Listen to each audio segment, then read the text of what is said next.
para todos los que nos ven. Buenas noches allá en Barcelona.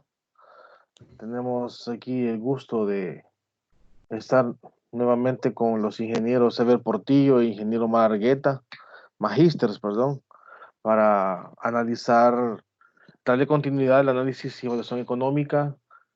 En esta oportunidad, pues vamos a analizar los flujos de efectivo y el efecto de la depreciación cuando los proyectos no tienen préstamo y se requiere de un préstamo. Ya anteriormente habíamos visto lo que es el ejemplo de la depreciación por la línea recta y por los años dígitos. Y una breve introducción a lo que son los flujos de efectivo. Ahora vamos a profundizar un poco más en el tema. Para ello, el ingeniero Margueta, que nos va a colaborar con la hoja de cálculo. Bienvenido, ingeniero. Y Gracias. tenemos, y tenemos al ingeniero Ever Portillo en este momento, que nos va a apoyar con la explicación de los conceptos. Cuando el efecto de la depreciación, cuando el flujo de efectivo tiene o no tiene préstamo.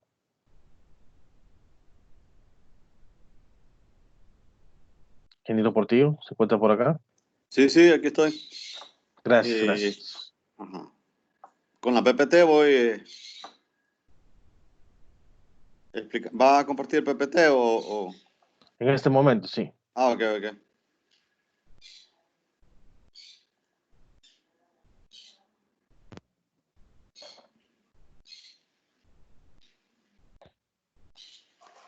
Bueno, aquí está, digamos, el tema, el flujo neto de efectivo después de impuestos y el efecto de la depreciación.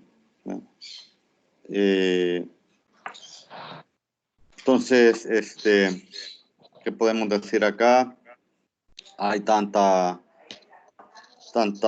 técnica, ¿verdad? De tanto concepto que bueno, es un mar de conceptos, pero digamos tratando de resumirlo y llevándolo a una forma práctica, a una forma técnica.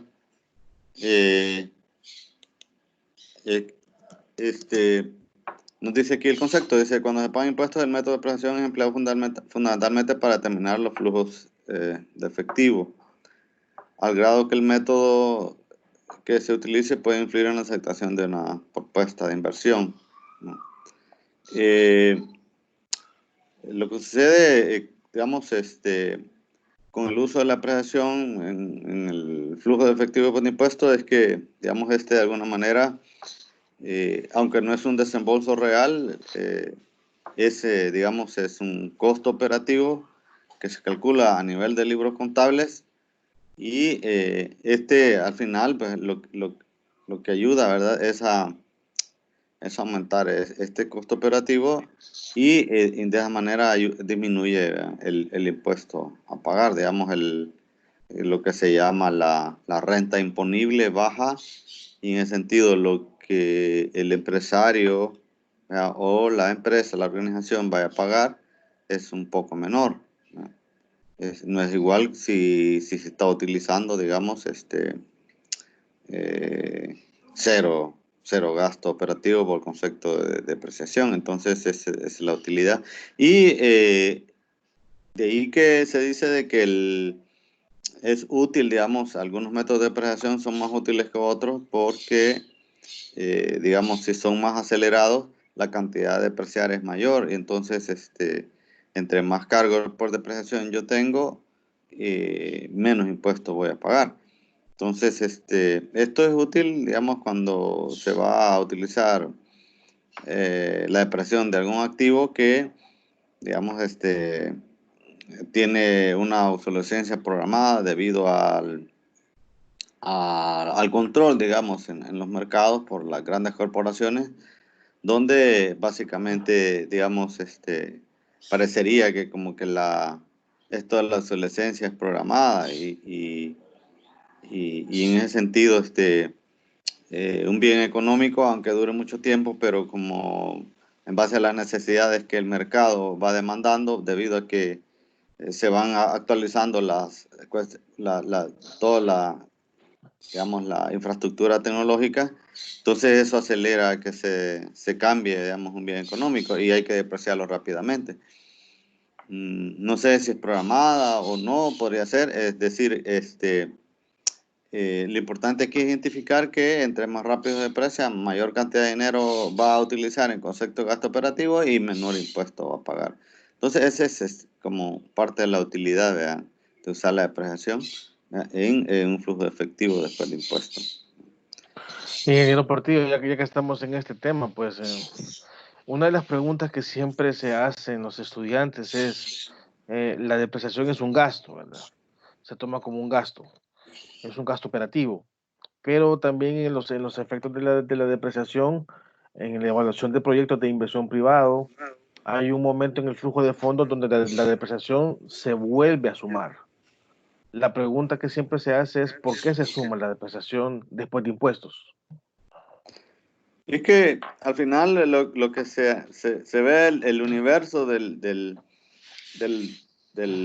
flujo de efectivo es como una ecuación donde, digamos, usted suma y resta la misma cantidad, realmente está sumando cero, ¿va?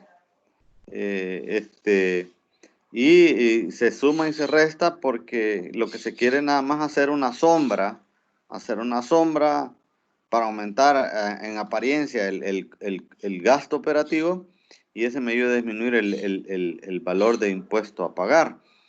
Entonces esa sombra se dice así por el hecho de que como no es un desembolso real y está validado, digamos, por el Estado, por el fisco valida eso, o sea, lo acepta, de que cualquier actividad económica, cualquier organización utilice esto, ¿verdad?, como parte de un gasto operativo y ayude en ese sentido como, digamos, a que la empresa vaya haciendo un programa de ahorros para que esta depreciación que se utiliza como gasto operativo de alguna manera entre a una caja de ahorro y la empresa al terminar de usar el activo pues pueda actualizar, comprarlo, ¿verdad?, innovar su infraestructura tecnológica. Entonces por eso es que se resta este impuesto para ayudar a que el gasto operativo aumente. Entonces, y luego después de que se ha restado el impuesto o se ha aplicado el impuesto, vea, si yo el gasto operativo lo resté, luego al final después lo vuelvo a sumar para que al final usted está sumando cero a toda la ecuación. ¿Ya? Porque, eh, pues sí, como lo resté y lo puse como un gasto operativo, al sacar el impuesto al final usted dice, bueno, lo vuelvo a sumar porque realmente no ha habido un desembolso, no ha habido una salida, entonces eso lo sumo para que normalice, digamos, el activo real disponible. Esa es más o menos la idea de restarlo y sumarlo en lo que son los flujos de efectivo. Muy bien, ya nos queda un poco más claro el concepto. Entonces, vamos a hacer un pequeño ejercicio en cuanto a lo que es la explicación de este flujo de fondos.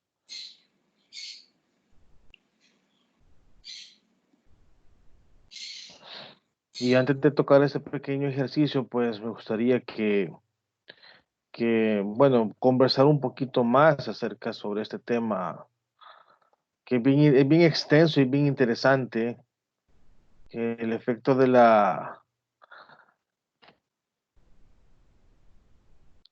el, el efecto de la depreciación, como podemos ver acá en el texto, que no lo vamos a leer textualmente, literalmente, a leerlo acá, pues, ¿cuál es el hecho en, en cómo se ve afectado, cómo influye la depreciación cuando un proyecto de inversión tiene o no tiene préstamo?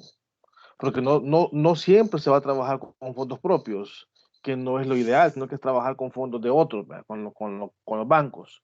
Pero el hecho de no pagar, hay empresas que no pagan impuestos, como por ejemplo las ONGs. Bueno, acá, bueno, este, digamos, la práctica de los libros contables en general debería siempre incluir, ¿verdad?, este proceso de incluir, de considerar, digamos, el gasto de depreciación como un gasto operativo, porque el impuesto puede ser calculado y lo único que, digamos, la organización al final está exenta, pues, pero como un registro contable del historial de ingresos, egresos y gastos, sí, puede llevarlo. Luego, digamos, pues su efecto tendrá. Entonces, le es conveniente a cualquier entidad, ¿verdad? Siempre considerar toda su infraestructura tecnológica y los programas de depreciación, ¿verdad? Los cálculos de depreciación que van acumulados por todo el equipo que utilizan. Esto, de alguna manera, le va a dar, digamos, le va generando un fondo de liquidez para que sea capaz de mantener en buenas condiciones su infraestructura, ¿va? Mobiliario, equipo, oficina, herramientas, ¿verdad? Ahora, con respecto al uso o al estudio del flujo de efectivo con préstamos bancarios, ¿verdad? En el caso de la empresa privada, digamos, aquí una ventaja que se tiene, digamos, que el fisco da a la empresa es que cuando una empresa hace un préstamo, realmente el banco o la organización financiera que le da el préstamo realmente le genera un fondo de amortización, ¿verdad? La empresa misma puede hacer una tabla, un fondo de amortización donde va detallando como una cuota fija, que es como el pago normal que hace cada mes o cada año, un interés calculado sobre el saldo diario, ¿verdad? En base a lo que va quedando de la deuda y, digamos, una amortización al capital. Entonces acá lo que se utiliza es algo útil aquí y es de señalarlo, es que el gasto por interés, por pago de interés, también pasa a formar parte del gasto operativo antes de pagar impuestos. Muy Entonces, bien. digamos, sí, el fisco permite eso, ¿va? Que dice, mire, si usted calcula el pago de intereses, eso puede incorporarlo como gasto operativo. Entonces, digamos, es como una utilidad, un soporte que le da, digamos, el Estado al empresario para que haga un poco más grande su gasto operativo. Perdón, ingeniero, ¿iba a decir algo? No, no, sí, gracias. Es que esa es otra de las preguntas que los estudiantes siempre hacen, o los que están empezando en estos temas financieros, o sea, ¿en dónde se colocan los intereses y en dónde va el capital ubicados ahí? Pero ya usted ha aclarado el concepto, que los intereses se toman como un gasto operativo y el pago a capital entonces se toma como una ayuda al flujo de fondos después de impuestos. No, no. Lo que sucede es que, digamos, aquí realmente lo que ayuda es el interés, ¿verdad? Como un gasto operativo. Entonces el Estado dice, mire, le vamos a permitir que los intereses que usted paga sobre un préstamo los ponga como un gasto operativo, pero ya el pago a capital, eso ya no se lo podemos considerar. Por eso es que el pago a capital, ¿verdad? Que es otra columna de gasto o una fila de gastos, depende de cómo yo ordene mi cálculo, ¿verdad? De pago, es un dinero que ya no es tomado en cuenta para objetivos de declarar impuestos. O sea, por eso es que no, por eso es que siempre el pago a capital siempre se coloca después de haber calculado el impuesto, porque ya el Estado no le da, digamos, ese derecho de considerarlo como un gasto operativo, pues porque si no, al final, si eso sucediera, nadie pagaría impuestos, ¿va? Porque si hace préstamos tan grandes, ¿va?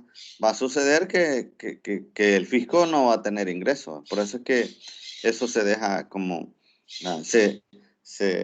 Digamos, si en la estructura de signos usted el gasto de interés lo resta, el pago a capital, o sea, lo va a considerar como una salida, ¿verdad? Lo va a restar también, pero después de haber calculado el impuesto. O sea, le va a disminuir la disponibilidad de efectivo a la empresa, pero no va a ayudar a que haga sombra al gasto operativo para disminuir el impuesto a pagar. Entonces, digamos que sí hay que colocarlo, ¿verdad? Como una salida o como un egreso de la empresa, pero después de haber calculado los impuestos.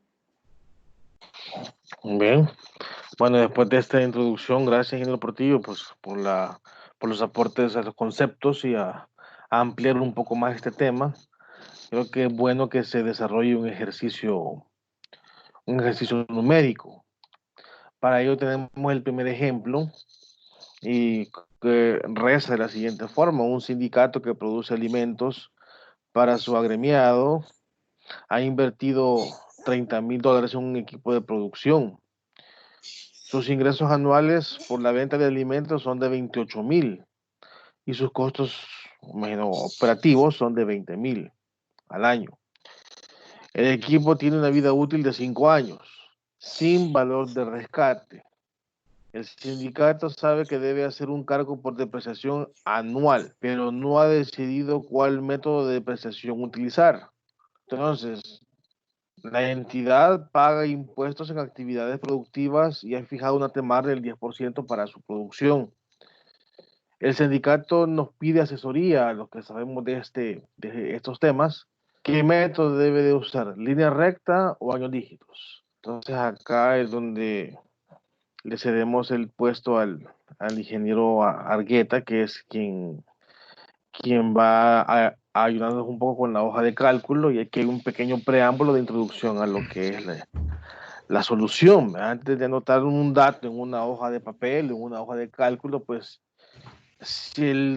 como nos han pedido que se analice por dos métodos, línea recta y hay años dígitos. Línea recta es el más común y es el más fácil. Si analizamos los datos, pues como no hay valor de salvamento, simplemente de dividir la inversión inicial entre el periodo de vida útil, que son 5 años, da $6,000. Ese es el cargo por depreciación anual. Ahora, para continuar, pues vamos a ceder el puesto acá al ingeniero Argueta para que nos colabore con la hoja de cálculo. Él es el que va a tomar las riendas en este momento. Aquí tenemos la hoja de cálculo. Bien, bueno, el ingeniero Raúl ya les leyó el contexto del ejercicio. Vamos a darle seguimiento al mismo. Básicamente el sindicato se está preguntando la posibilidad de pedir asesoría sobre qué método de depreciación va a emplear para su compra de la máquina, el equipo de producción, de la inversión. Si línea recta les funciona mejor que suma de los años dígitos.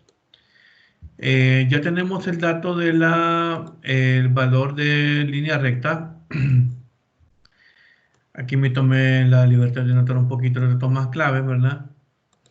La inversión del equipo la hacen ahora por $30,000. El ingreso anual esperado son $28,000. Los costos anuales de operación 20,000. La máquina dura 5 años sin valor de retorno, con una temar del 10%. Entonces, bueno, por línea recta en Excel dijimos que la función que vamos a ocupar es SLN, como en la sesión anterior. Entonces, bueno, podemos calcular básicamente la depreciación, el cargo de depreciación por línea recta, que ya dijimos que no son 6,000, ¿verdad? Pero en Excel ocupamos mejor la función financiera. Entonces ponemos más o igual SLN. Nos piden el costo, que básicamente es el valor de la inversión inicial. Hacemos clic en donde dice los $30,000. Me piden valor residual, que en este caso es 0. Yo le hago clic ahí, ¿verdad? Y para una vida útil de 5 años. Entonces pongo clic a la celda. Entonces, naturalmente obtenemos el mismo valor que se había calculado de forma teórica, ¿verdad? Entonces, no hay ningún problema. Como el concepto de la depreciación de línea recta es un concepto directo, es constante, el mismo valor va a estar para cada uno de los años. No así para el caso del suma de años dígitos, que lo vamos a ver en un momento. Bien, el flujo de fondos es sencillísimo. Ahorita tenemos para 5 años, el estudio para 5 años, y siempre el flujo de fondos inicia con los ingresos por venta, ingresos brutos, etc. Entonces, en este caso, tenemos que la cooperativa tiene unos ingresos por $28,000. Entonces, podemos poner acá igual o más, ¿verdad? Y hacemos referencia al ingreso anual, ¿verdad? Entonces, Si queremos que este valor se copie en las siguientes celdas, lo que hay que hacer es básicamente que la primera referencia que pone el $K, $5, o le ponemos clic entre la componente de la fórmula, ¿verdad? El componente de la fórmula, y apretamos la tecla F4. De esa forma aparece así, ¿verdad? Con $K, $5.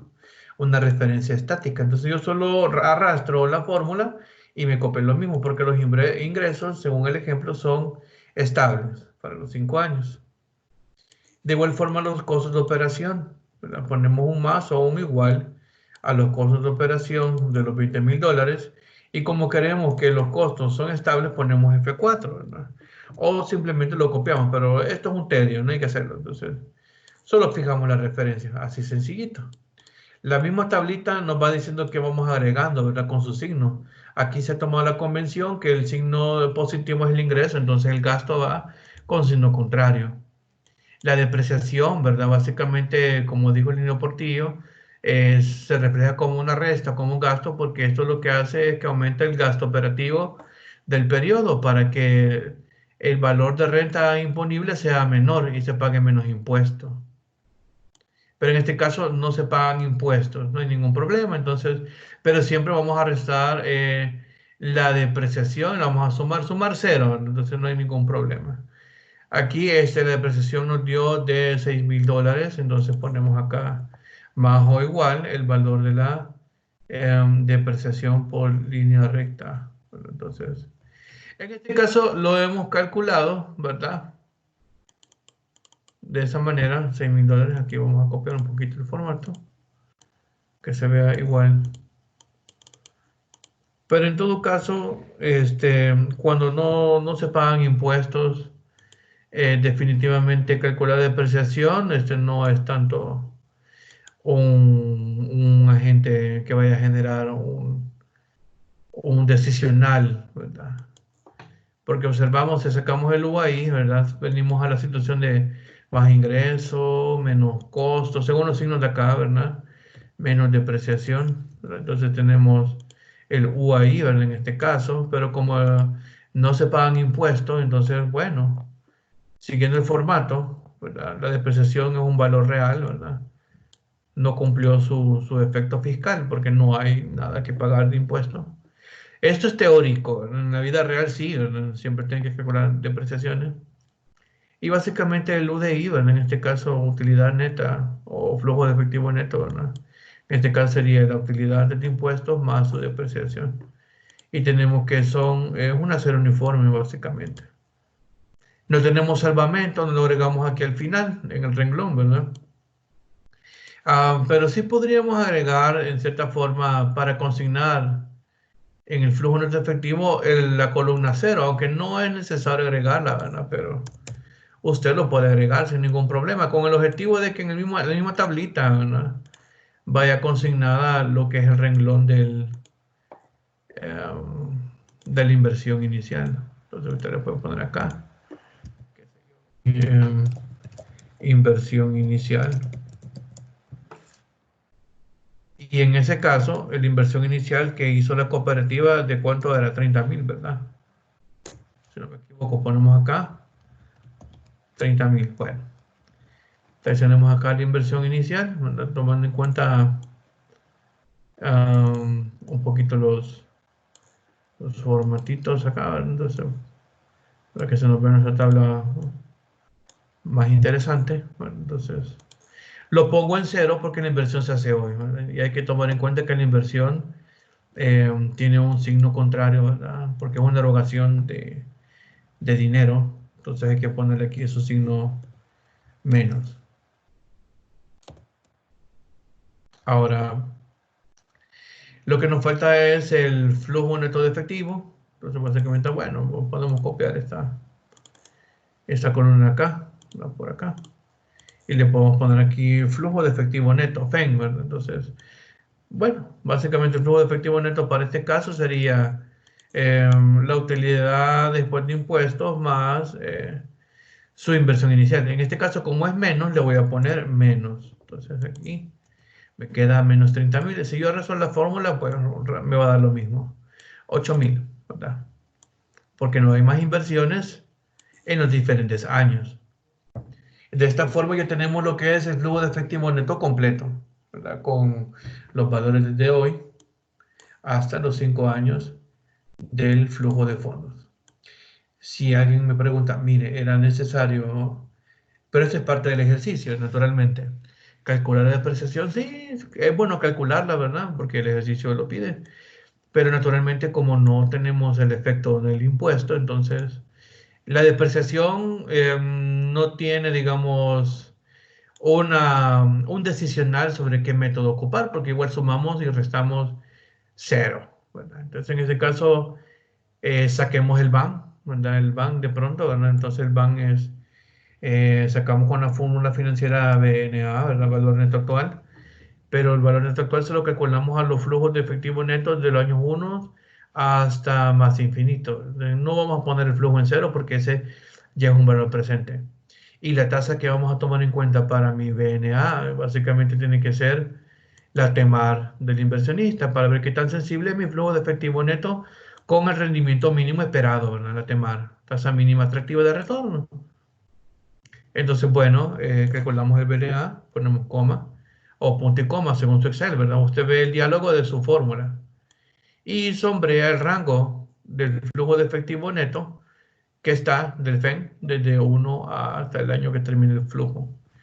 Cierro esta fórmula, pero eso no es el PPN completo. Hay que sumarle algebraicamente el valor que se encuentra en cero. Y así obtenemos nuestro BAN. En este caso el BAN me dio positivo $326. Entonces eso es, según la convención de signos, un ingreso esperado ahora. Entonces, según la TEMAR, bueno, el BAN es ingreso. Ahora, la TIR, solo ponemos más o un igual. Yo pongo un más porque tengo una tecla dedicada al más. Ya es costumbre, pero no hay ningún problema. Se puede poner igual y pone comando función financiera TIR. Solo abre su paréntesis. Y aquí sí vamos a asombrar, como en la clase anterior que explicábamos, el flujo de efectivo neto completito, desde el año 0 hasta el año N, que sea para este caso. Cerramos acá y ya tenemos nuestra TIR del ejercicio, que es de 10.42. Ahora bien, para comparar esta TIR por sí misma no nos dice nada, ¿verdad? Hay que compararla contra su valor de TEMAR. Entonces observamos que la TEMAR es 10%, lo mínimo atractivo de retorno es 10% y vemos que rinde el 10.42. Entonces, bueno, el proyecto es factible, es mayor que la TEMAR. Y nos queda básicamente el beneficio costo, que básicamente es el valor presente de los beneficios proyectados del flujo entre la inversión inicial. Hacemos el valor presente de los flujos con un BNA, con una tasa del 10%, siempre, la TEMAR, ¿verdad? Y luego elegimos los flujos de efectivo que están diferidos. Así fácil, entonces del 1 al 5. Luego divido esto y le voy a cambiar signo al valor que está en cero porque el beneficio costo no tiene signo. Entonces hay que poner valor absoluto esta cantidad. Y ya. Bueno, entonces obtenemos un beneficio de 1.01. Entonces es mayor que 1, se acepta. El rendimiento por dólar es mayor que el dólar invertido. Es un poquito pequeño, pero sí tiende a más. Entonces, matemáticamente sí se conviene el ejemplo 1, ¿verdad? Ese es cuando el efecto de la depreciación es por ¿Perdón? ese es cuando la depreciación se ha calculado por la línea recta. Sí, sí, así es.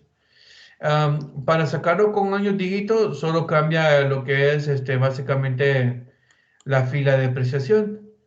Pero en este caso, como el ejercicio es sin impuesto, poner una depreciación por cualquier método no nos va a arrastrar un cambio en estos ratios, porque básicamente vamos a sumar y vamos a restar la misma cantidad. Entonces, sumamos cero. Entonces, cuando no exista el factor de pago de impuestos, entonces el cargo de depreciación básicamente es ilustrativo, ¿verdad? No cumple su objetivo como escudo fiscal, porque no se pagan impuestos. Pero podemos sacarlo, ¿verdad? Podemos sacarlo, ¿verdad? Para calentar motores, ¿verdad? No olvidarnos, ¿verdad? Cómo hacer ese valor, ¿verdad? Correcto, correcto. Muchas gracias, ingeniero. Entonces, lo que hay que tomar en cuenta es que para suma de año dígito, el cargo de depreciación no es constante, como en este método directo.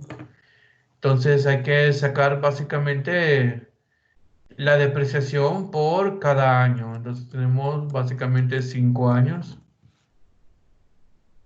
Y el cargo de depreciación para el año 1 lo hacemos con la función SYD.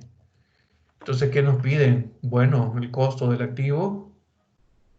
Bueno, son los $30,000. Me piden valor residual, que en este caso es 0. Entonces, yo lo voy a seleccionar acá. Y me piden su vida útil. En este caso, la vida útil es 5, ¿verdad? ¿Y para qué periodo? Estamos sacando para el periodo 1. Tenemos ahí el valor, entonces aquí lo que hay que hacer es básicamente poner los valores que son constantes de forma constante y los demás no.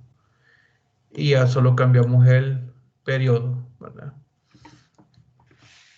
Y básicamente obtenemos ya el valor del cargo de depreciación por suma de año dígito, ¿vale? Entonces, observamos que estos valores son diferentes para cada año. Entonces, lo que hacemos básicamente solamente es trasladarlos acá. Entonces, ponemos un pegado especial, vector columna pasado a la fila. Entonces, como hicimos la vez pasada, trasladamos valores de forma transpuesta, ¿verdad?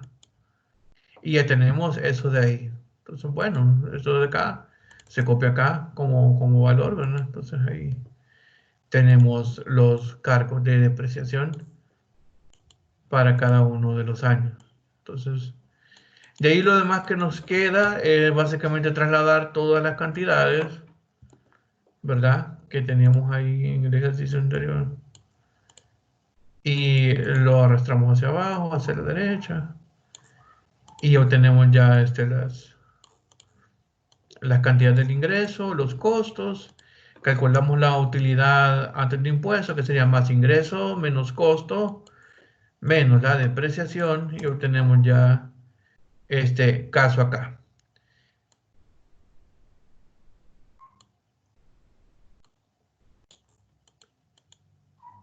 Esto es natural porque hay una previsión de depreciación por acá, ¿verdad? Entonces aquí, esta depreciación, no hay ningún problema que puede decir uno, me dio negativo, me salió mal el ejercicio. No, no está mal el ejercicio, sino que la previsión de la renta imponible para calcular el impuesto es negativa, entonces lo que tiene que hacer es una reducción del cargo. Este dinero, recordemos lo que la empresa sí lo tiene. Este valor es real. No hay ningún problema que haya negativo que se me sobregiró. No, esto es un sobregiro estimado. Entonces, este dinero sí existe. Entonces, por eso cuando lo sumamos acá y ponemos los otros valores que nos faltan por acá, entonces copiamos aquí las otras dos filas copiamos aquí las dos filas que nos faltaban acá de los $30,000. Vamos a observar que cuando sumamos la depreciación, esto nos revierte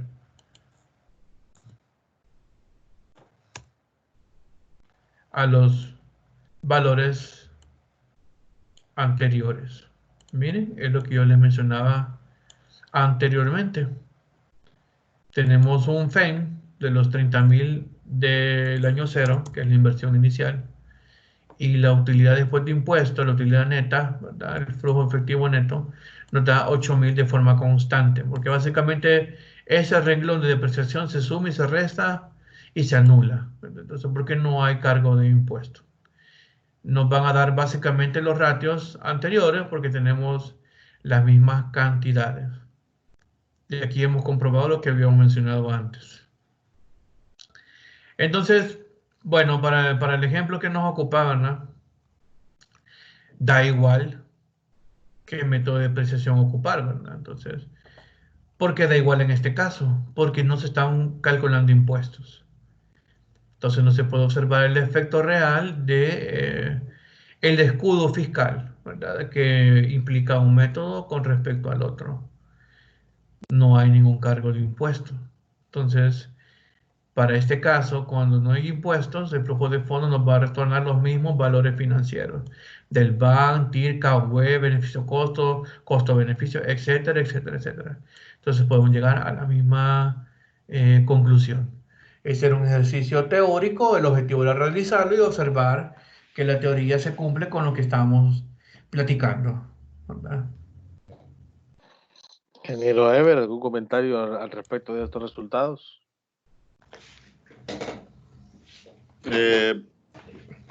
Bueno, aquí creo que es útil porque por lo menos recordamos cómo es el manejo del flujo de efectivo y con dos métodos de depreciación, es decir, aunque no se esté pagando impuestos, pues creo que ya se va haciendo como el estudiante la cultura de cómo puede ir incorporando la depreciación por diferentes métodos.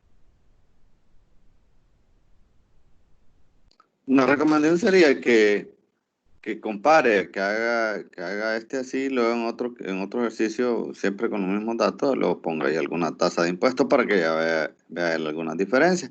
Aunque lo vamos a hacer en otro ejercicio más adelante, pero si quisiera practicar, pues puede hacer la comparación, va a incluir una tasa de impuestos, que sé yo, del 20 o el 30%, para que vea el efecto del impuesto, con dos métodos diferentes de depreciación.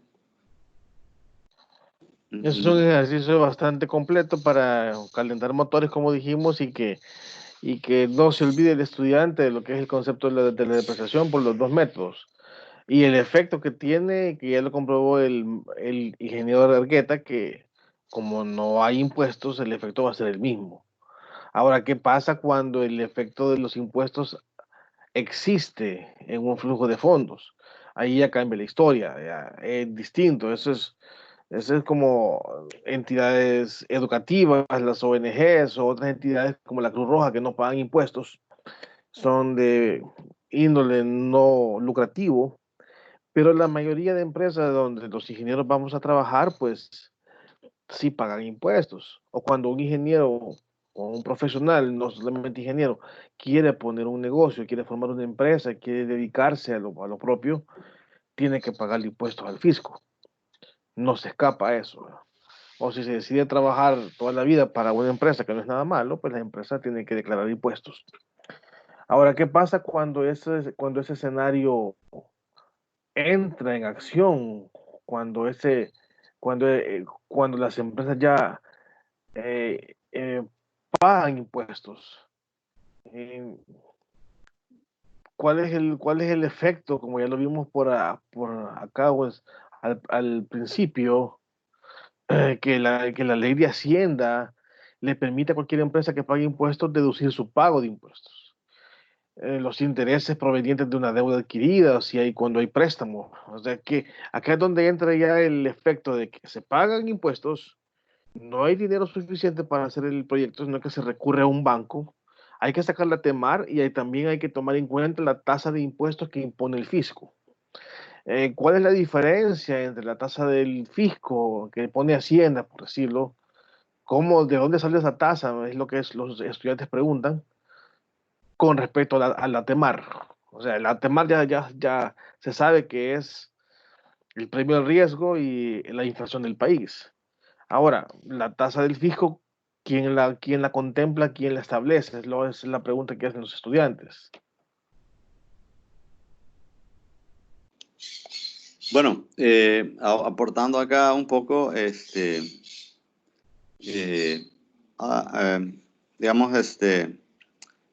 el fisco, Hacienda, digamos,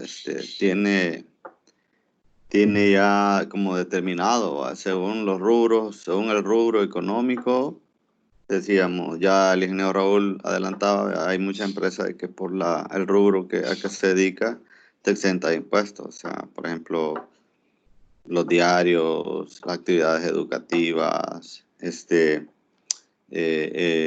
ONGs de índole humanitaria, ¿verdad? Como la Cruz Roja, la Cruz Verde, o algunas fundaciones, ¿verdad? Como las que administran los parques nacionales, ¿verdad? Como el Salvanatura y otras.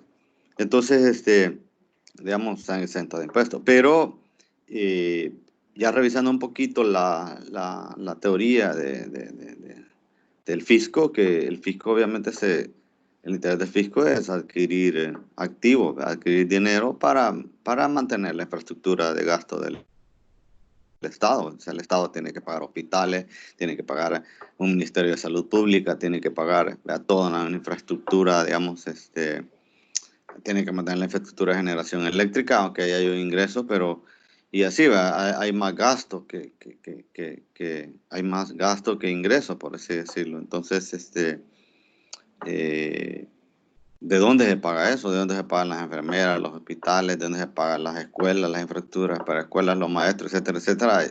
Entonces, hay necesidad de adquirir, digamos, algún tipo de ingreso y esto es a nivel del fisco. El fisco entonces se encarga de fiscalizar, ¿verdad? A todas las empresas para que éstas tengan alguna, entonces se habla de una tasa imponible. Hay una tasa imponible que dependiendo del capital, el tamaño de la empresa, si es digamos, es micro, pequeña, mediana o grande empresa, así es la tasa, digamos, así es la tasa que se impone a la empresa. Entonces, la clasificación de esto de micro, mediana, pequeña y grande puede ser por el número de trabajadores o por el capital que maneja la empresa, el capital declarado que la empresa maneja. De ahí que el impuesto es en base al capital, ¿vea? A la utilidad que la empresa declara. Hacienda, digamos, tiene una lista, maneja ya una información donde ya tiene definido todos los rubros económicos y todos los tamaños de las empresas, ¿no? Y dependiendo de la utilidad que se tenga, así es el impuesto. Los impuestos aquí en nuestro país normalmente van desde un 20-22%, si no mal recuerdo, hasta un 35 o 33%, o sea, es un rango donde va variando, digamos, el impuesto que se va a exigir a la empresa para que, ¿verdad? Esta empresa, pues, toda empresa que se dedica a una actividad económica declare o aporte algún tipo de utilidad, ¿verdad? O en concepto de impuesto al Estado. En otros lugares esto, por ejemplo, países como Suecia, Finlandia, Noruega, esto puede andar arriba del 50%, estamos hablando de un 60%, ¿verdad? Pues sí, pero la educación es gratuita, la gente no paga por educación, las universidades son gratuitas, entonces eso pasa a formar parte de la infraestructura que el Estado maneja. Obviamente se financia a través del impuesto que las empresas dan. Países como Canadá y Estados Unidos te están cobrando un impuesto sobre la renta de no menos del 50%. Entonces, pero así es digamos, el papel, el rol que el Estado juega. Ahorita con esto del COVID, no sé, como muchos millones de miles de personas, vean, ya pasó, no sé, no recuerdo exactamente cuántos millones, pero que han pedido, digamos, el salario básico que el Estado da por emergencia. Entonces, ¿de dónde el Estado puede pagar eso? Del ahorro que obtiene a través del impuesto que impone a todas las empresas. Entonces, el hecho de que una estructura de impuestos sea alta es precisamente porque el Estado se compromete a cubrir, ¿verdad? Ciertos gastos del país. Entonces, en nuestro caso, esto es bien bajo, digamos, ¿verdad? Porque si a una empresa se le cobra el 33 o 30%, realmente, ¿verdad? Y luego, eso es en teoría, ¿verdad? Luego está como hay que analizar la efectividad que el fisco tiene para hacer que realmente el impuesto llegue al Estado. Esa es teoría, así debería ser, debería haber ese tipo de ingresos, ese tipo de impuestos en base a esa tabla imponible, ¿verdad? Y yo invitaría aquí al estudiante que se acerque a revisar los campos virtuales que tiene Hacienda o Economía Y ahí hay una lista, pues, digamos, de renta imponible según el tipo de empresa y el tamaño de empresa. No sé si alguien más quería agregar algo sobre esto. Bueno, considero que el tema está bien abordado y los conceptos están bien definidos. Es una interesante forma de analizarlo, como el Estado de dónde saca dinero y por qué en otros países la educación superior o básica es gratuita. En Estados Unidos es gratuita hasta el nivel de bachillerato, es gratis. Algunas son privadas. Pero cuando es gratuita la educación, ¿de dónde saca el Estado? ¿De dónde, o sea, cómo la pagan? O sea, ya queda claro que sale del impuesto que el Estado ahorra al cobrar impuestos a las demás empresas. Pero. Entonces, cuando ya nos trasladamos a eso, ya es es un análisis bastante macro a nivel de país, pero ahorita vamos a enfocar en un ejemplo que estaba orientado a lo que es los flujos de efectivo para proyectos de inversión privado. Cuando ya el flujo neto de efectivo después de cuando ya se le aplica impuestos y el efecto de la depreciación, como nos explicaba el ingeniero Portillo al principio, las preguntas que tiene el estudiante. No es de que se le ayude, sino que es una sombra que se hace, que se resta y después se suma el efecto de la depreciación. Es una forma de ayudarle a la empresa, aunque no cubra totalmente el escudo fiscal. Entonces, qué mejor eh, que cuando se pagan impuestos, el método de la depreciación es fundamental para determinar el flujo neto de efectivo, contrario al ejemplo que hizo o desarrolló el ingeniero Argueta, que no tenía ningún efecto, era casi similar el Belban, el TIR y el beneficio costo, sumado a que ese ejemplo no tenía un préstamo. O sea, no siempre las empresas van a tener disponibilidad propia para generar un nuevo proyecto. Ahora, en el ejemplo que vamos a ver acá, quitan estos tres conceptos. Y también le pedimos la ayuda al ingeniero Arguetti y después al ingeniero Portillo para o mi persona, hacer el respectivo análisis.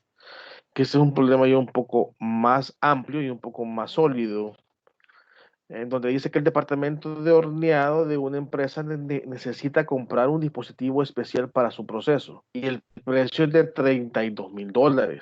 Y el valor de AT es de $4,000 al final de su vida útil de 7 años. Es un poco largo. Es un problema para hoja de cálculo, de preferencia. El dispositivo va a producir un ingreso adicional antes de depreciación e impuestos, antes de impuestos. Acá es donde ya se empieza a formar el vocabulario financiero antes de impuestos, de 12,000 por año. El gerente de empresa analiza la posibilidad de pedir un préstamo de $12,000 para adquirir el dispositivo. Que me dan a entender por ahí, por ahí se va formando. Una cosa es que va a producir ingresos y casualidades que van a pedir un préstamo por la misma cantidad que han pronosticado que van a ser los ingresos. No es que sea lo mismo. El interés del préstamo es del 15%, es lo que el banco establece.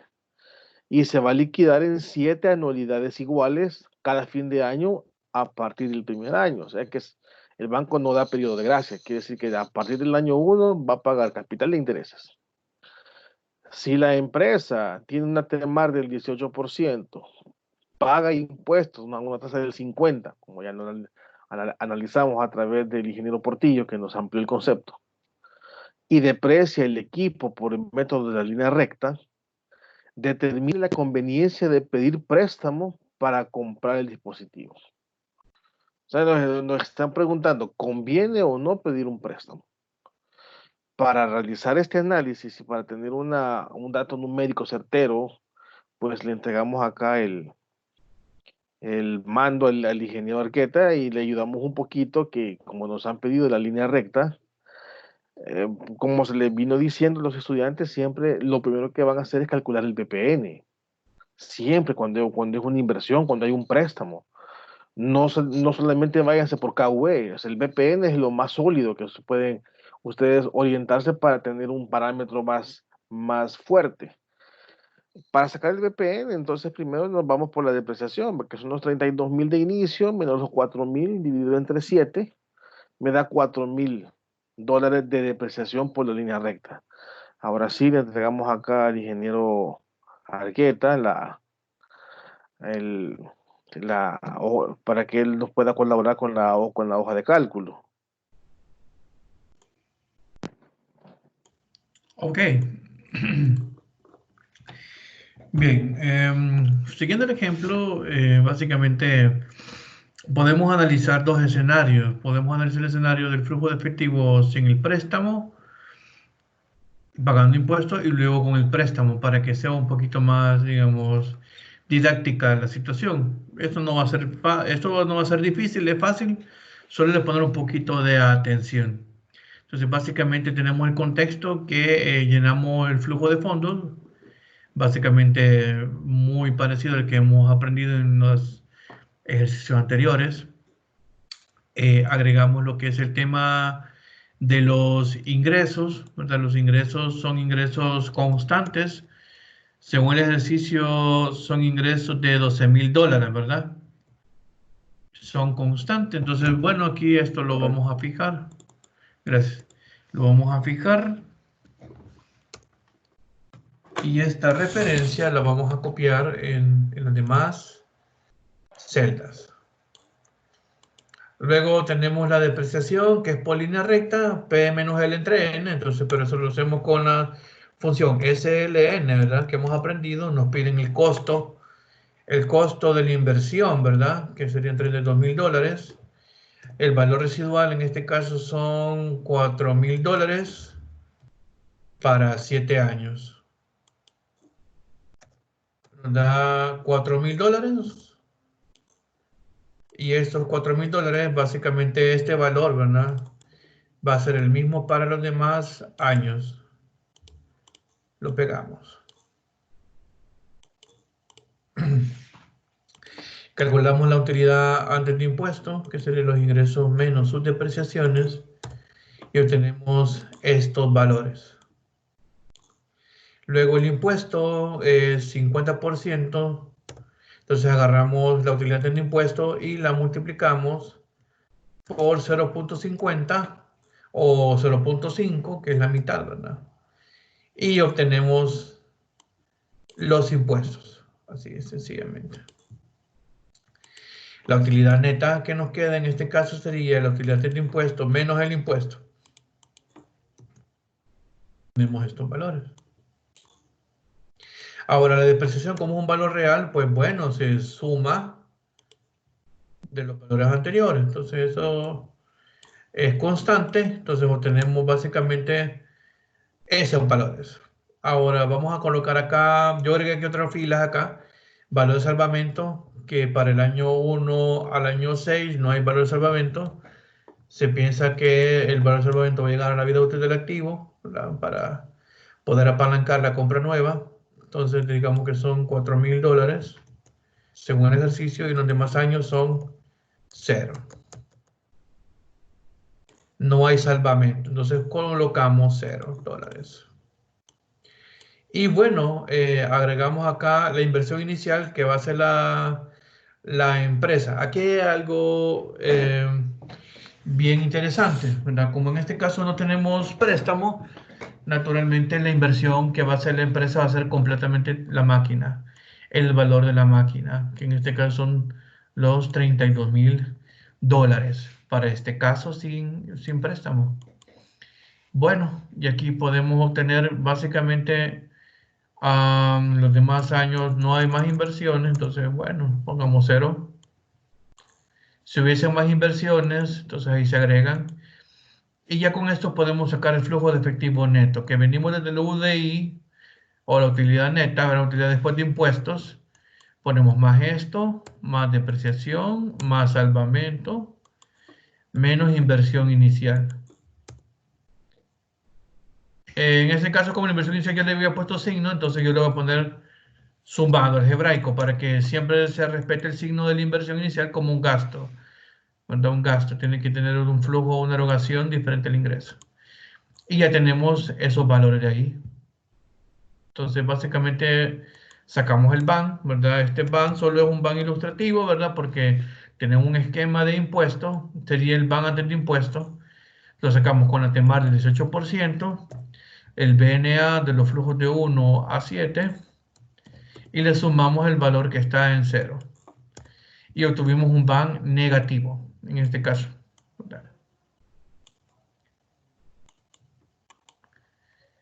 Bien, entonces ahorita lo que nos toca hacer es encontrar el valor del flujo de efectivo ya utilizando préstamo y todos los demás valores, ¿verdad? Entonces, bueno, básicamente el estado de resultados con préstamo, ¿verdad? El flujo de fondos con préstamo incluye los renglones, los mismos renglones, solo que vamos a agregar algunas filas, como el gasto financiero, por ejemplo.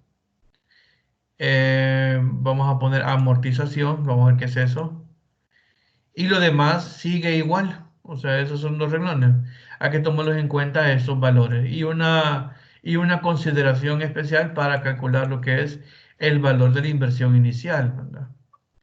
Cuando nos digan que un flujo de fondos tiene préstamo, lo que nos viene a la mente siempre es que como hay que pagar un préstamo, hay que saldar esa deuda a un acreedor, que es el banco.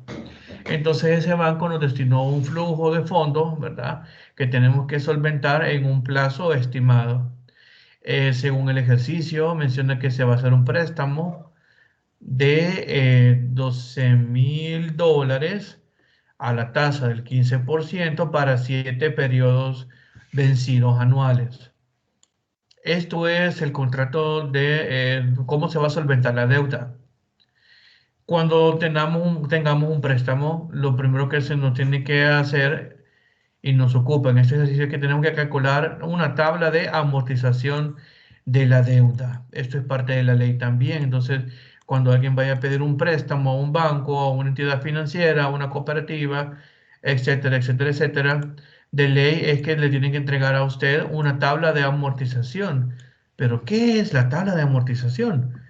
Básicamente, la tabla de amortización refleja los saldos de inicio y de final de periodo, y usted puede observar básicamente cómo su deuda va disminuyendo en función usted vaya pagando una cuota estimada.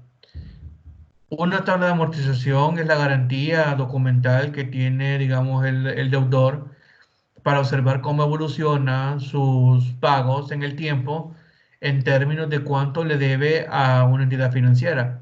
En dado caso, la persona decida romper el contrato estipulado según la amortización de los saldos de la tabla, si la persona sabe cuánto debe a cierto punto del tiempo. Por ejemplo, yo estoy pagando esta deuda para 7 años, ¿verdad? Entonces aquí me falta el año 7. Entonces, eso es algo muy importante, que tener siempre el tiempo completo para el saldo completo. Otra forma es que si yo, digamos, ya me cansé de esta deuda, de estarla pagando y la quiero saldar, digamos, en el año 4, yo me voy a mi registro, limitar la amortización, cuánto es mi saldo final, después de pagar la cuota, ¿verdad? En ese momento, y yo puedo pagar ese valor y ya saldo la deuda, porque básicamente los saldos finales son los saldos al día de la deuda, de esa deuda con los intereses, en el momento que se pagan las cuotas vencidas. Esto es bien importante porque si, digamos, estas cuotas son anuales y yo, digamos, quiero saldar la deuda la pago cada diciembre, por imaginarse, y digamos yo quiero ir en junio y saldar la deuda, yo no puedo ir con el saldo de diciembre pasado, porque tengo intereses ganados en estos meses a la fecha que voy a saldar. Entonces es bien importante, pero para fines académicos acá las cuotas son anuales. Naturalmente un banco le va a hacer un cálculo de amortización de forma mensual o el periodo que sea apartado, quincenal, bimestral, etcétera. Pero para el caso que nos ocupa, vamos a pensar en cuotas anuales vencidas de final de periodo, naturalmente. Bien, entonces, como tenemos un préstamo, lo primerito que vamos a hacer es llenar esa tabla de amortización. Y tenemos unos conceptos a final de periodo, saldo inicial de la deuda con el que inicia naturalmente cada periodo de interés, el interés que se va a calcular para cada uno de esos periodos de capitalización del interés, la cuota, según el plazo y el término del contrato, el valor de la amortización que se ha pactado ahí, ¿verdad? En la entidad financiera y el saldo final después de haber pagado esa cuota. Bueno, aquí lo primero que vamos a calcular es la cuota. La cuota, básicamente, la calculamos según el término del contrato de plazo que estemos eh, atados en este préstamo. Para el caso, ahí menciona el ejercicio que la persona va a hacer un préstamo que se va a liquidar en 7 anualidades iguales de final de año. Bueno, entonces esto nos dice que lo hacemos con el factor A dado B, ¿verdad? Entonces calculemos la cuota. Obviamente aquí no voy a agarrar mis tablas de económica y voy a buscar, ¿verdad? No, no, no. Vamos a usar la función financiera. Entonces para calcular una cuota ocupamos la función que se llama pago. Pago. Y nos preguntan qué tasa. Entonces pongamos la tasa del préstamo, coma, para cuántos periodos es la cuota, para 7. Luego, ¿cuál es el valor del préstamo? Entonces son $12,000. Le voy a poner un signo menos porque el flujo se representa automáticamente como un gasto negativo, entonces yo lo quiero valor absoluto. Entonces, 2.884.32. Ese es mi valor de mi cuota. Entonces, en este caso, tengo ya el plazo para 7 años, ¿verdad? Según aquí dice el ejercicio. Y luego ya tengo la cuota real. Bien, entonces ya ese valor de cuota que ya lo hemos calculado, lo trasladamos acá al flujo de la tabla de amortización. Entonces la cuota, comenzamos en la tabla. En el año presente, hoy, ¿verdad? Que el año cero simbolizado, ¿cuánto es el dinero del saldo inicial de la deuda? Bueno, hoy recibí la deuda, entonces yo debo $12,000. Bueno, entonces son $12,000 en saldo inicial. ¿Cuántos son los intereses que se pagan en un periodo capitalizable de un año? Una tasa de interés del 15%, si no me equivoco, sí, 15%. Bueno, usted sabe que en el año presente no se pagan intereses, entonces el interés es cero porque no ha pasado ningún interés. No se pagan nunca los intereses no devengados en el tiempo. Entonces estamos hablando de ahora. La cuota que se paga hoy es nada, la amortización de la deuda es nada y el saldo final es mi saldo inicial. En otras palabras, lo que yo debo al final del año hoy es el saldo de la deuda. Ahora bien, cuando una persona paga una cuota, el valor de la cuota es constante, como ya lo hemos calculado, los 2.884 y centavos. Entonces lo vamos a consignar en nuestra tabla. Este valor de la cuota no va a variar, porque ese es el plazo que nos ha dado y el término que nos ha dado lo que es la entidad financiera. Entonces yo ese valor lo voy a copiar según los años o periodos que voy a estar trabajando mi préstamo. Bien, la cuota no va a cambiar. ¿Pero qué es cuota? Cuota tiene dos componentes bien importantes. Cuota es igual a dos valores. Si lo pensamos en dos valores importantes. Entonces, cuota básicamente es el interés que acumuló mi saldo inicial en ese periodo de interés a esa fecha, más un componente que le vamos a llamar amortización. La amortización no es más que la cantidad de dinero que está ya involucrada en la cuota que directamente va a disminuir mi adeudo en ese periodo de interés. Entonces, si pensamos así, el interés que se va a calcular es sobre el saldo que la persona tiene al inicio de ese periodo. Entonces, veamos acá para el año 1. ¿Con qué saldo inició el año 1? Con el saldo que terminó el año anterior. En este caso son los $12,000. Ahora, ya pasó un año desde hoy hasta 1. N igual a 1. Entonces, ¿cuál es la fórmula básica para calcular el interés en un periodo de año? P por I por N, ¿verdad? Entonces, bueno, agarramos P, que es mi saldo inicial, por I, que en este caso es 15%, por N, que en este caso ha pasado un periodo de interés desde hoy hasta el final de un año. Entonces ahí tenemos ya mi interés devengado por los 12,000 iniciales. Estos $1,800 se acumularon al final de un año, donde se piensa pagar este valor de cuota. Ahora bien, si ya dijimos que la cuota que se paga es constante, el valor de la cuota es la misma, pero el componente que la constituye no. Entonces, para el valor del interés que se paga en año 1, 1,800, ¿cuánto falta para completar la cuota estimada? Eso es el valor que va realmente a mi saldo, lo que disminuye mi deuda al final. Entonces yo agarro mi cuota y le resto el valor de interés de ese periodo. Entonces esto es realmente lo que yo le bajé a mi deuda.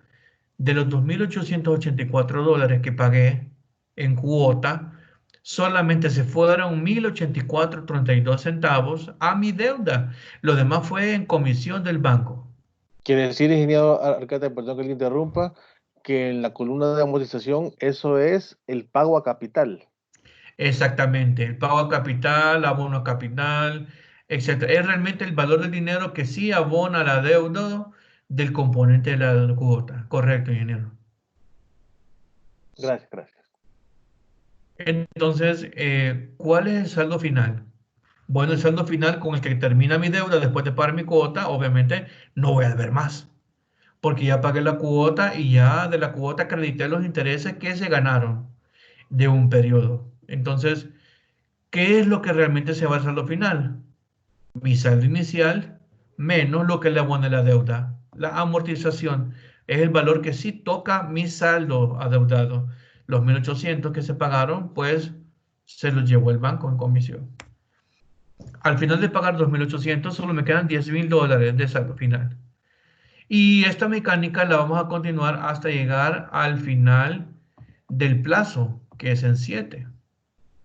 Entonces, ¿cuánto es lo esperable del saldo final de una tabla de amortización? Que una persona, después de pagar, digamos, de forma responsable, todas sus cuotas pactadas en el plazo del préstamo, ¿cuánto es el saldo que va a deber al final de pagar todas sus cuotas según se pactaron, en la fecha que se pactaron y el interés que se pactaron? El saldo final tiene que ser $0. Si mi saldo final me da 1 centavo, me da 2 centavos, o digamos que pagué de más de 1 centavo o pagué de más 3 centavos, toda la tabla de amortización no funciona, no sirve, porque el concepto económico no se respeta, no tiene lógica legal ni teórica que una persona acredite sus cuotas de deuda y al final del plazo pactado siga debiendo. Eso no, eso existe en el mundo al revés, ¿verdad? Entonces, esto es una forma de cómo nosotros podemos comenzar a verificar si mi tabla de amortización está buena o está mala. Aquí me tiene que pegar 0,00000000, no hay nada. Entonces lo vamos a hacer con fórmulas. Yo tengo aquí anidada que mi saldo inicial es J39, es decir, saldo final anterior. Entonces yo lo que voy a hacer es dejar esta referencia dinámica, la voy a bajar. El interés ya lo había puesto de una forma dinámica que F40 por 15% por un periodo. Esto lo voy a bajar también. Mi cuota es estática. La amortización lo he dejado exactamente igual. Cuota menos los intereses pagados. Entonces yo lo que voy a hacer es esto acá. La resta así. Entonces el saldo final tiene que darme 0. Si no, esto no sirve. Wow, quedó bien, ¿verdad? Quedó bien. Le podemos poner más decimales a esto. Pero miren, ya no caben los ceros. En otras palabras, el ejercicio está bien hecho. correctamente, la tabla de amortización está correcta. Entonces, aquí hay algo que quisiera que ustedes observaran, los alumnos analizaran. ¿Cómo es el interés devengado por el banco al inicio de los plazos de la deuda? Miren cómo evoluciona el interés pagado por cuota. ¿Va aumentando o va disminuyendo? Va disminuyendo. En otras palabras, conforme el tiempo avanza, es más el valor del dinero que se va a capital. En otras palabras, más el dinero que se va acreditando a su deuda. Miren el dinero de la cuota que se paga, que va a su deuda en el último año. $2.500 de los 2.800 se van a su abono de deuda. Solamente el banco se llevó en comisión $300. Entonces aquí es el tema del modelo de negocio de los bancos, ¿verdad? Mantener a su gente con, bueno, naturalmente a sujetos de crédito, ¿verdad? Que puedan tener deudas irresponsables, ¿verdad? No le van a prestar dinero a gente que no va a pagar. Pero el modelo de negocio de los bancos es tener la gente que pueda pagar bien endeudada y con saldos nuevos. En otras palabras, con deudas con cuotas nuevas. ¿Por qué? Porque aquí está su negocio, miren. Aquí están los famosos refiles, ¿verdad, ingenieros? Los refiles financieros. Ahí, en los primeros 3 años, donde la gente quiere refinanciar, quiere decir que si prestó 12,000 y ya pagó 2 pedidos, ahora debe 10,000. Ah, fíjese que me ha surgido otro problema. Ahí viene lo que se llama el refil. Llama al banquero y el banquero le dice, hoy le voy a dar, ¿cuánto quiere? Quiero 3,000 más. Ah, muy bien, pero ahora se le voy a dar al 16%. El saldo queda cero y ahora empezamos con otra nueva tabla, pero ahora con saldo inicial de 16, no de 12. Los primeros 3 años son los más duros para los que hacen lo que piden un préstamo. Así es, porque básicamente ven sus cuotas literalmente en la ganancia del banco. O sea, nada le bajan a la deuda. Conforme el tiempo va avanzando, así va acreditando sus deudas. Esto es interesante. Bien, ya que tenemos una tabla de amortización, este es el paso adicional que hay que hacer siempre que tengamos préstamo. Si no hacemos esto, no estamos haciendo correcto el ejercicio. Ahora, llenemos el estado de resultados con préstamo. Los ingresos no van a cambiar, son los mismos $12,000 de la misma empresa. La depreciación por línea recta no cambia. Entonces aquí lo tenemos los 4,000. Me voy a hacer uso de los datos que tenemos anteriormente. Ahora, viene un concepto nuevo aquí, gasto financiero. El gasto financiero es realmente el valor del dinero que se eroga o que se paga periodo a periodo de mi flujo de fondos que no está dentro de mi haber, que no son ingresos. En otras palabras, se los pagué a un tercero. En este caso, como yo estoy usando un recurso financiero, yo tengo que pagar por ese dinero. Entonces, eso es mi gasto financiero. En otras palabras, de mi tabla de amortización, yo voy a sacar el concepto de gasto financiero. ¿Qué concepto de esto es el gasto financiero o la comisión del banco? Naturalmente, los compañeros, los alumnos van a entender que el gasto financiero es esta columna de acá. Periodo a periodo, esto es lo que el banco se lleva fuera de mi saldo final. En otras palabras, ¿qué pasa? Si yo sumo mis amortizaciones o abonos de capital, ¿a qué valor creen que vamos a llegar? Hagamos la comprobación. Pongamos suma. Esto solo es teoría, ¿verdad? Entonces, miren si sumamos las amortizaciones, ¿a qué valor encontramos? ¡Wow! Hemos encontrado que mis amortizaciones, pero son el saldo que yo presté al banco. Pero ¿y esto que está en amarillo qué? Bueno, naturalmente eso lo pagué de más. Es el uso que yo le di por prestar ese dinero. Es el valor del dinero prestado. Entonces, miren cuánto dinero se llevó el banco al final. $8,190 pagué por prestar 12,000 al 15%. Interesante. Entonces, estos $8,000 no están en el dinero prestado, sino que ese dinero yo lo pagué de más por hacer uso de un dinero ajeno. Entonces, lo que voy a hacer es copiar esta columna acá. Ese vector columna lo voy a trasladar acá como vector fila. Entonces le pongo pegada especial, valores y que se transponga. Entonces, copié desde cero, no lo siento. Pegada especial, valores, transpuesta. Ahí está. Y ya tenemos, miren, los gastos financieros, erogaciones financieras, ¿verdad? El uso del banco, del banco. Luego la utilidad antes de impuestos. La utilidad antes de impuestos, básicamente voy a tomar mis ingresos menos la depreciación menos el gasto financiero y obtengo ya mi utilidad antes de impuestos. Entonces eso hago para los demás años. Luego el impuesto, que sería el 50% de esto de acá, ¿verdad? Entonces calculamos los impuestos así, ¿verdad? Y tenemos ya esos valores, los pasamos a dólar. Sacamos la utilidad después de impuestos, los signos nos van guiando, agarramos el UAI, ¿verdad? Y le restamos el impuesto, ¿verdad? Y aquí tenemos ya los valores después de pagar los impuestos. Ahora, el escudo fiscal se ha cumplido, porque esta depreciación de los $4,000 se le restó antes de pagar los impuestos. Entonces ahora se lo puedo sumar, porque este valor sí lo tiene la empresa, es un valor real, ¿verdad? Porque me permitió básicamente bajar el nivel de valor de tasa imponible, ¿verdad? Luego voy a restar aquí la amortización del dinero, ¿verdad? Porque ese valor de dinero lo he prestado y lo ponemos acá. Entonces aquí lo que hacemos es que hacemos este dinero de acá y lo colocamos acá como una erogación. No me equivoco, de tercero, sí, de tercero lo puse. Pegada especial, valores, transpuesta. Y ya tenemos lo que es nuestra amortización, que son los $12,000. Los $12,000 incluidos en el flujo de fondos, ¿verdad? Naturalmente ese dinero de la amortización hay que tomarlo en cuenta, ¿verdad?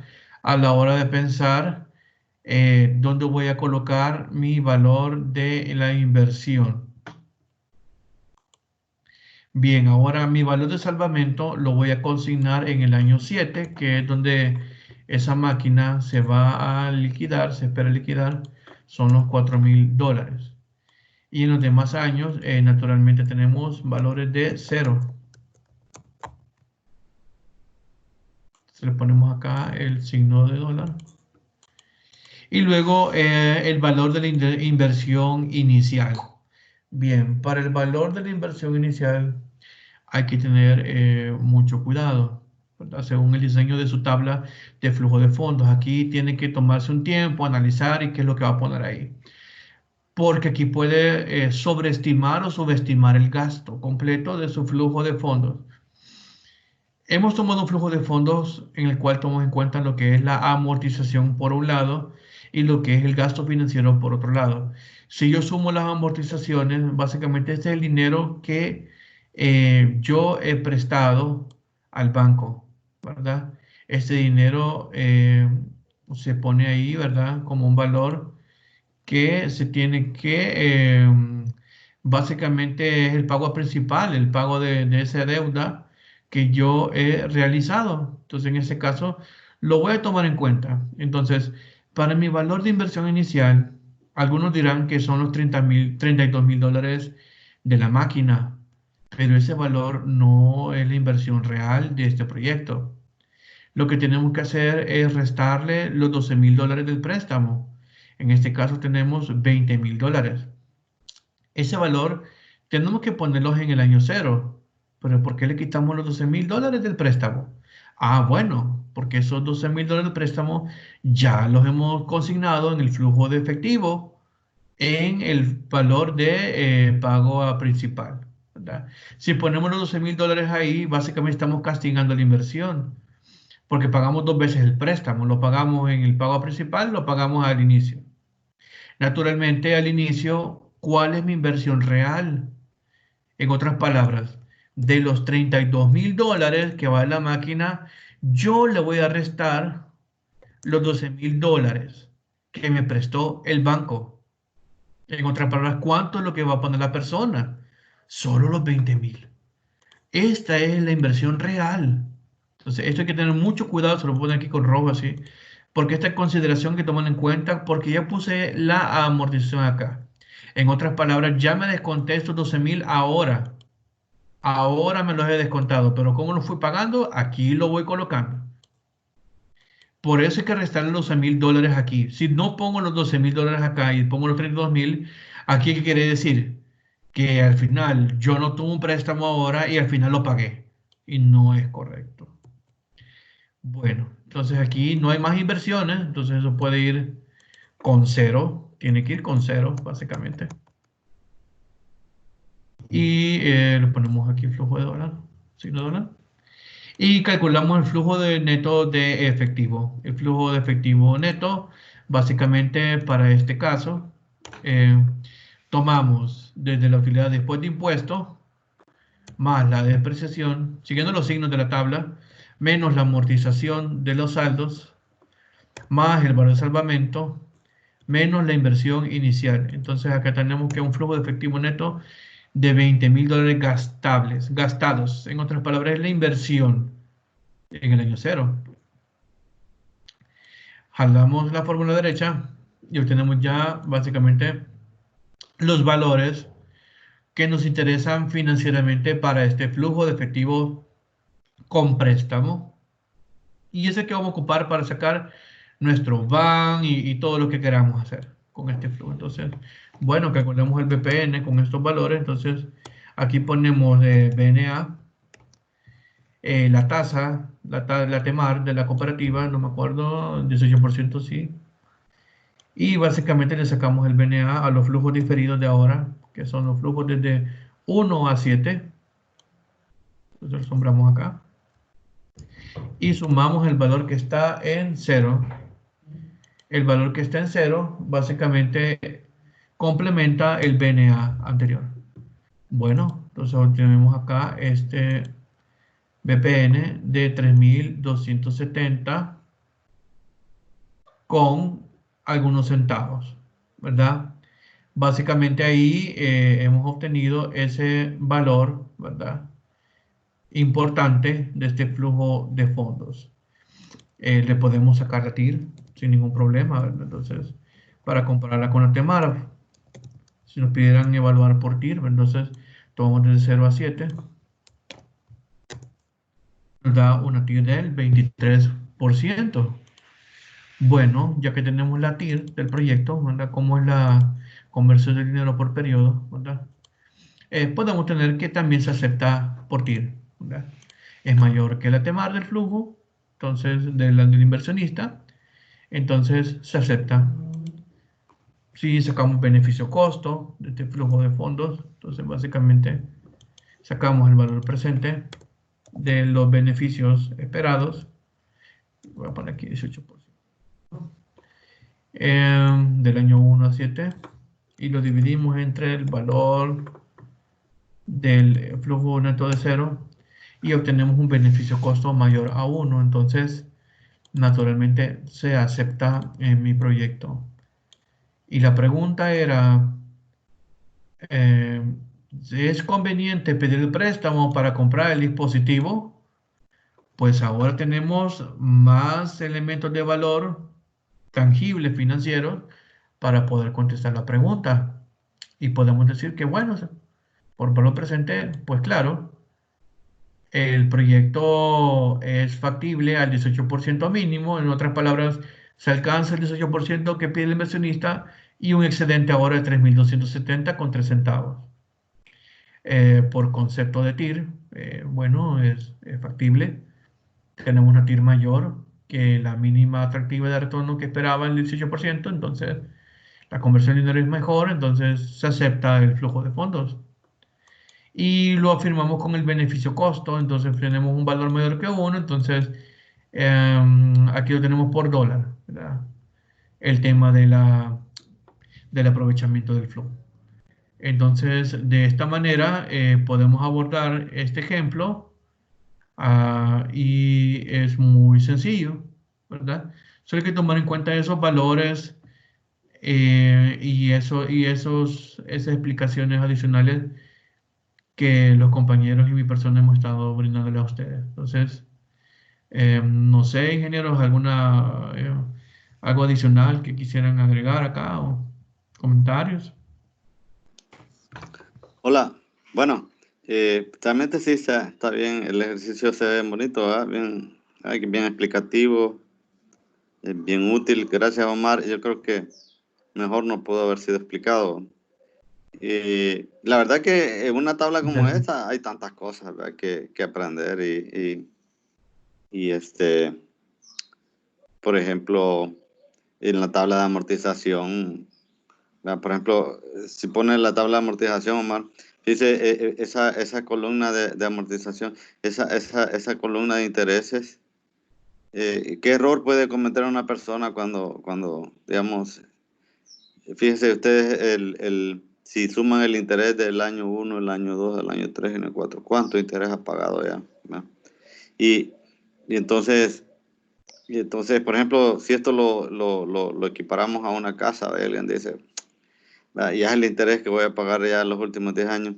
¿Cuánto interés ha pagado?" Hay mucha gente que abandona la lucha y dice, a los 10, 15 años, no, ya no puedo, dejo esta casa.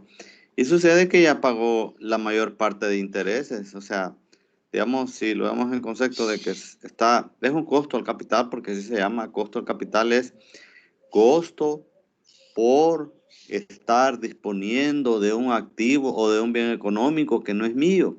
Es como que estés alquilando un carro, una casa.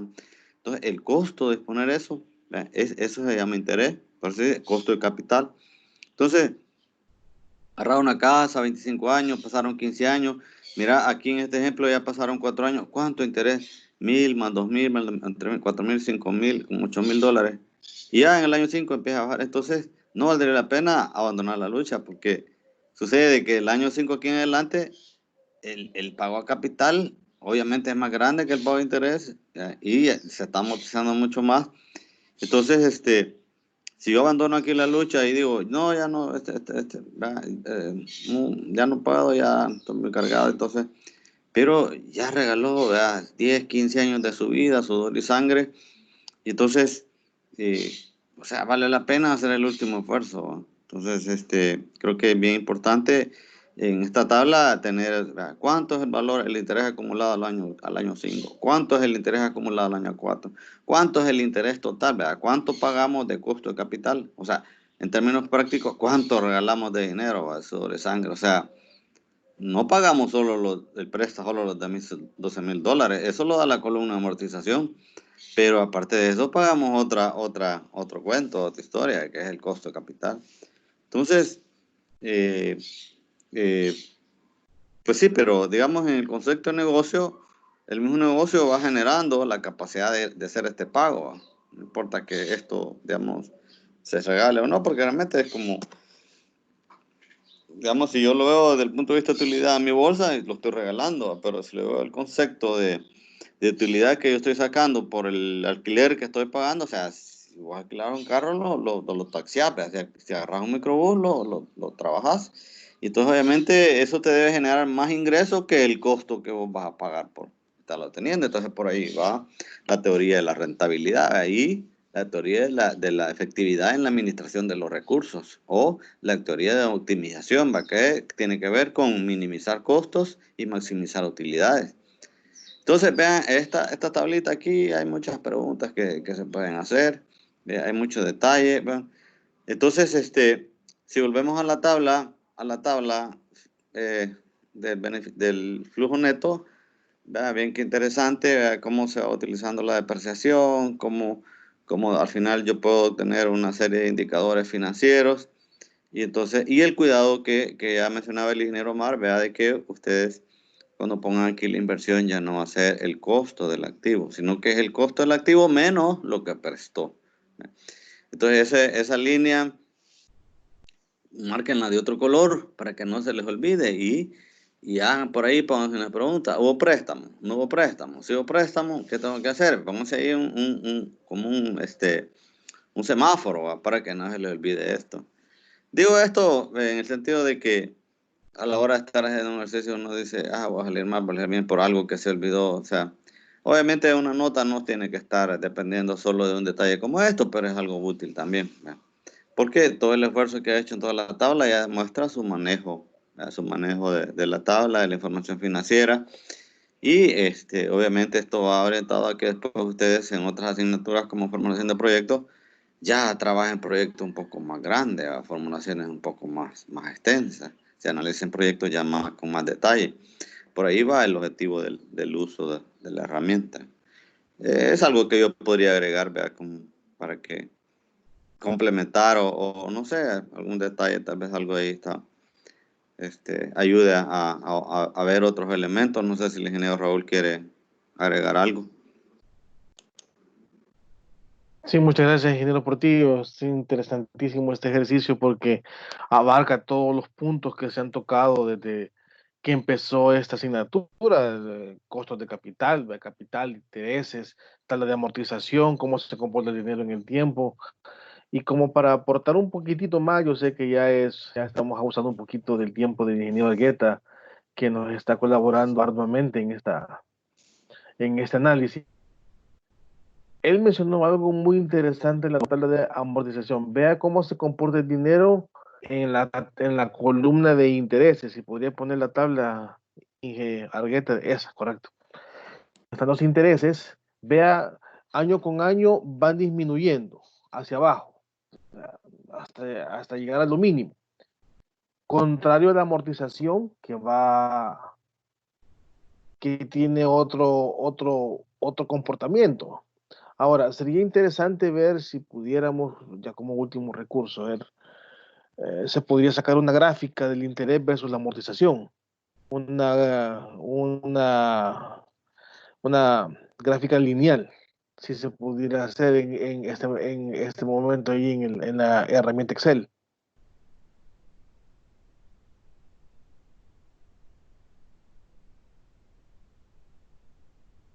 Perdón, me dice que yo no lo escuché. Sí, creo que está fallando un poco el internet. Sería interesante ver a través de una gráfica el comportamiento de la columna de intereses versus la amortización. Oh, ya, ya, ya.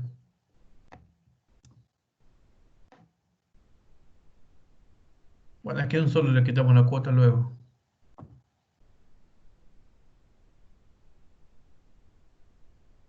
Mm, Vamos a ponerla mejor aquí, sí. Sí.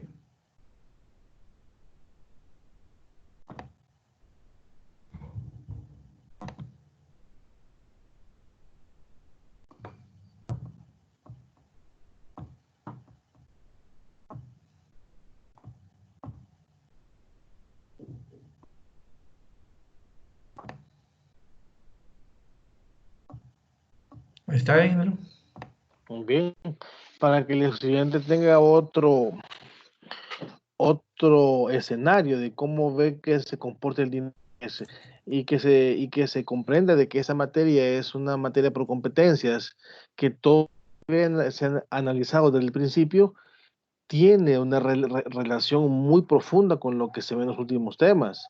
No por decirlo que no quiero que se escuche así tan abruptamente que ya se vio un tema en la semana uno o 2 y ahí quedó en el olvido, no, sino que se puede ver en este ejemplo que los temas de interés, los temas de tasas de interés, del comportamiento del valor del dinero en el tiempo, están estrechamente relacionados con la inversión de proyectos privados. Como decía el ingeniero Portillo, cuando ya lleven materias como evaluación de proyectos o dirección de proyectos, la evaluación financiera, como lo estamos viendo en este momento, es crucial, junto con el siguiente tema que el estudiante va a estudiar en esta materia, que ya es de los últimos, lo que es la parte del balance que es otro análisis, y la parte de los presupuestos. Acá podemos ver cómo el interés que está en las columnas, color gris, versus el interés versus la amortización, que es el pago a capital. ¿Cuál es el comportamiento de ambos? Se puede ver ampliamente lo que dice el ingeniero Ever. Mucha gente desiste en los primeros años. No, ya no quiero, ya. Y ya dejó la vida, ya dejó el sudor. Mucha gente que se endeuda por 30 años en una casa. Y supóngase que cada uno, dos, tres, seis, siete, ocho columnas. Y son 8 años. Y sacó un préstamo para un negocio para 8 años. Y ya pasó un año y está viendo que solamente paga y paga y paga y la deuda barrita azul, como la estamos mostrando en el gráfico, es casi igual. Aquí es donde viene el valor del dinero en el tiempo. ¿En dónde está, como nos lo ha hecho aquí el ingeniero Argueta, el cruce de las líneas punteadas? Acá hay un punto crucial donde ya el interés empieza a comportarse de otra forma. La amortización empieza a subir, quiere decir que estoy pagando más a mi deuda. Y los intereses empiezan a disminuir un poco. Es interesante ver todo esto porque no se puede dejar en el olvido los temas básicos que se vieron al inicio de este curso. Esta gráfica nos ayuda bastante y es un ejercicio que el estudiante puede hacer. También puede el estudiante sacar una gráfica de líneas o una gráfica de pastel o una gráfica de superficie para que él vea cómo se comporta y que lo vea de otra perspectiva. No, sé que son los mismos datos. Ahora, ¿qué pasaría si la tasa del banco cambia, ingeniero Argueta? Póngale el 20% arriba. Asumo que va a cambiar el flujo, y si cambia el flujo, si cambia la tasa de amortización, cambia todo.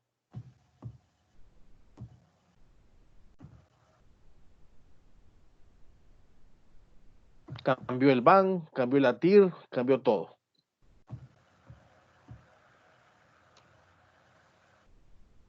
Ahí podemos ver otro escenario que si el banco le pone una tasa y usted puede jugar, el estudiante o el inversionista puede jugar con los valores de tasas de interés. Entre más valga el dinero, o sea, menos rentabilidad va a tener usted, ¿verdad? Y aquí es donde caen en el juego muchos empresarios que no saben o se dejan llevar porque, mire, y aparte del préstamo le vamos a dar una tarjeta y que va a acumular tantos puntos y que por cada abono que usted haga y que compra, le endulzan el oído para que se endeude con otras cosas, pero no le dicen que la tasa de interés que le están dando es arriba del 20%. Lo que están haciendo algunas entidades, no puedo decir nombres por ética, pero en los techos de la Superintendencia del Sistema Financiero hay entidades bancarias que tienen un techo del 96% al año. Y eso salen en los periódicos el 1 de cada mes. Eso se lo dije a los estudiantes que lo investigaran mes a mes. Que ya lo hayan hecho, ya es punto aparte. Pero es importante ver cómo se comporta el dinero en el tiempo. Ahora, lo ideal sería bonito, que la tasa de interés del banco 2%, un 5%, pero no, nunca va a ser así.